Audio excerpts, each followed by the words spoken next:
Wow, I was reading today in the news about all the hassle about the Department of Justice, and it seems this has been going on for a long time. These accusations fly left and right about who's being just and who's being unjust, and that previous administrations were unjust, and that present administrations are unjust. All these accusations about this person is guilty, they should be prosecuted and convicted, but then nobody ever prosecutes or convicts. And at the same time, they're saying these particular people are being prosecuted and convicted, and they shouldn't be. And so there's all this churning in our culture about justice. Everybody seems to want justice, but every direction we turn, and we don't seem to be getting anything that smacks of anything justice, of any kind of justice. And it just made me think about Isaiah, the opening chapters of Isaiah. And I wanted to address this with you. Let's look at what Isaiah says about justice. If we start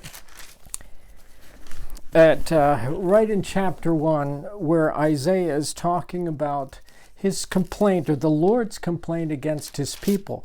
By the time we get to chapter 1, verse 17, the text says, "Learn to do what is right. Seek justice, encourage the oppressed, defend the cause of the fatherless, and plead the case of the widow." And it also says in Isaiah 1:21, "See how the faithful city has become a harlot. She was once full of justice. Righteousness used to dwell in her, but now murderers." And in Isaiah 1:23 it says, "Your rulers are rebels, companions of thieves. They love bribes and they chase after gifts.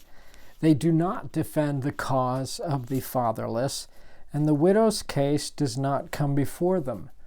There are other verses in chapter 3 and chapter 5, but let's just talk about this now because and in our culture there's this endless fighting about justice, and justice is what we seem to be lacking no matter what's going on or who's talking about.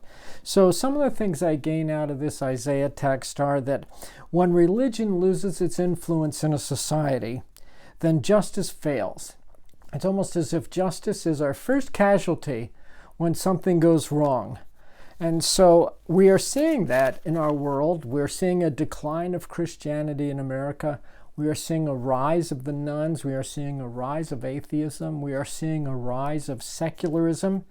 And as religion loses its influence in our culture, justice is failing. And we see that in our Department of Justice, in that people are saying what is happening for one party isn't happening fairly with the other party, that what used to happen is not what happens now, what is happening now should be.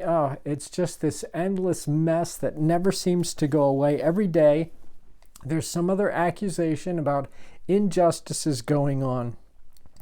And what Isaiah is saying, that when religion loses its influence, when it becomes meaningless, or when religion itself becomes compromised, that the first casualty is that justice fails. Over in Isaiah chapter 3, there's an interesting passage that relates to all of this, and I think relates to what we see happening in our government. It says right at the beginning of chapter 3, "See now, the Lord Almighty is about to take from Jerusalem and Judea both supply and support, all supplies of food and supplies of water. The Lord Almighty will take from Jerusalem and Judah the hero and the warrior, the judge and the prophet, the soothsayer and the elder, the captain of 50 and the men of rank, the counselor, the skilled craftsman, and the clever enchanter.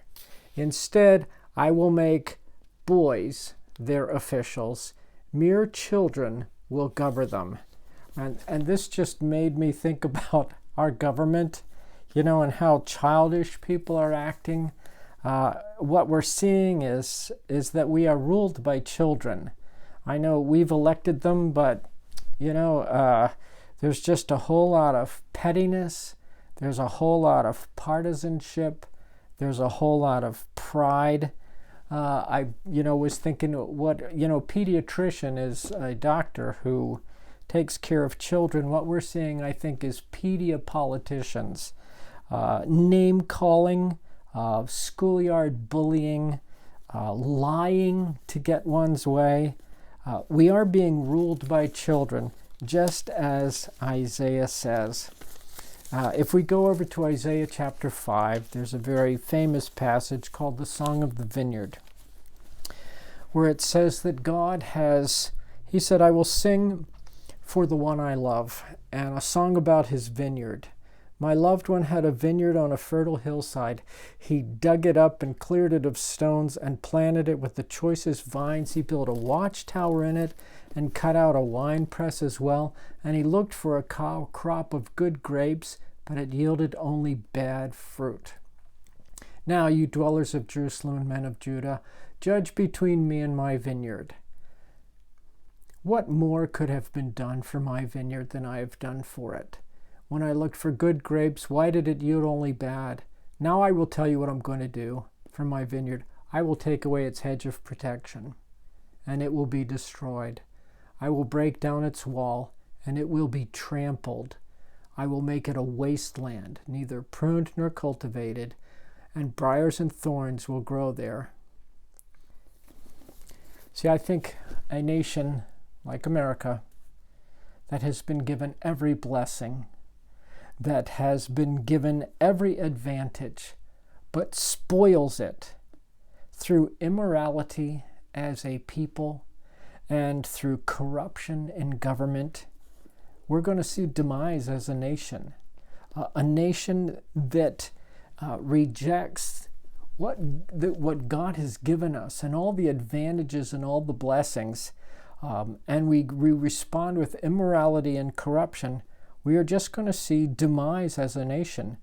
It says, the Lord says in chapter 5, now I know he's talking about Judah and Jerusalem, but I think these principles apply to us, that when a nation loses the influence of religion, and in this case, Christianity, the loss of influence of Christianity in America, God says, I will take away its hedge of protection, and it will be destroyed. I will break down its wall, and it will be trampled. I will make it a wasteland. We're going to see demise as a nation unless we somehow seek the Lord and seek justice. That's what God said in Micah. I want my people to seek justice, to do what is right. Forget about your political, forget about your party, forget about your partisanship. What we're talking about here is justice in society, so that guilty people are prosecuted, so that innocent people are released, so that the law is upheld. We seek objective justice for its own sake. And if we want to save this ship that we call America, then that's what we just have to do. Justice and the integrity practice of Christianity has to be our first priorities, or we are just in trouble.